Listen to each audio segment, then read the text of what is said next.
காஞ்சிபுரம் மாவட்டம் குன்றத்தூர் அடுத்த 3ஆம் கட்டளை பகுதியை சேர்ந்தவர் விஜய். இவர் தனியார் வங்கி ஒன்றில் பணியாற்றிட்டு வந்தார்.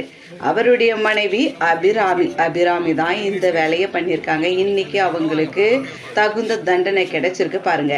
இந்த தம்பதிக்கு அஜய் என்ற மகனும் கார்னிகா என்ற பெண் குழந்தையும் இருந்திருக்காங்க. டிக்டாக்கில் வீடியோ பதிவிட்டு பிரபலமான அபிராமிக்கு அந்த பகுதியில் பிரியாணி கடையில் பணியாற்றி வந்த மீனாட்சி சுந்தரம் என்பவரோட பழக்கம் ஏற்பட்டிருக்கு. இந்த பழக்கம் போக போக அப்படியே உங்களுக்குள்ள கள்ள காதலா மாறிட்டு இருக்கு. இவங்களுடைய கள்ள காதல் விவகாரம் கணவன் விஜய்க்கு தெரிய வர ஆரம்பிச்சிருக்கு. விஜய் இருந்தாலும் மனைவியை கண்டிச்சிருக்காரு. இதனால 2 பேருக்கும் இடையே தகராறு ஏற்பட்டு வந்திருக்கு. இதனால ஆத்திரமடைந்த அபிராமி மீனாட்சி சுந்தரத்தோட, அதாவது அந்த பிரியாணி கடைக்காரர் கூட சேர்ந்து வாழ முடிவெடுத்து இதுக்கு தடையா இருக்கக்கூடிய தன்னுடைய கணவன் மற்றும் 2 குழந்தைகளையும் கொலை செய்ய பிளான் பண்ணியிருக்காங்க.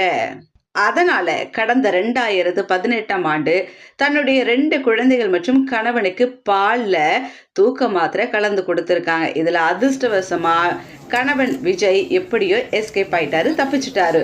இருந்தாலும் பாருங்க, 2 குழந்தைகளும் உயிரிழந்த சம்பவம் கடும் அதிர்ச்சியையே ஏற்படுத்தியிருந்தது. பாருங்களேன், எவ்வளோ ஒரு தாய்க்கு எப்படி ஒரு கொடுமையான புத்தி வந்ததுன்னே தெரியல. இந்த சம்பவம் தொடர்பா கணவர் விஜய் காவல் நிலையத்தில் அந்த நேரத்தில் புகார் அளித்தாரு. இதனை அடுத்து வழக்கு பதிவு செய்த போலீசார் அபிராமியை தேடிட்டு இருந்தாங்க. அப்போ கள்ளக்காதலன் மீனாட்சி சுந்தரத்தோட தப்பி செல்ல முயன்ற அபிராமியை கோயம்பேடு பஸ் ஸ்டாண்ட்ல வச்சு அரெஸ்ட் பண்ணிட்டாங்க. புழல் சிறையிலையும் அடைச்சிட்டாங்க. இந்த சம்பவம் தொடர்பான வழக்கு விசாரணை காஞ்சிபுரம் நீதிமன்றத்தில் நடந்துட்டு வந்துச்சு. ஸோ இந்நிலையில பாருங்களேன், இந்த வழக்கோட தீர்ப்பு வழங்கப்பட்டிருக்கு. அப்போ கள்ள காதலுக்காக பெற்ற குழந்தைகளை கொன்ற தாய் அபிராமி கண்டிப்பா தண்டிக்கப்பட வேண்டிய குற்றவாளி. கொலைக்கு உடந்தையாய் இருந்த அபிராமியின் கள்ள காதலன் சுந்தரமும் குற்றவாளி அப்படின்ட்டு தீர்ப்பு கொடுத்திருக்காங்க. ஸோ உடனே அவங்களுடைய தண்டனை விவரங்களும் அறிவிக்கப்பட்டிருக்கு.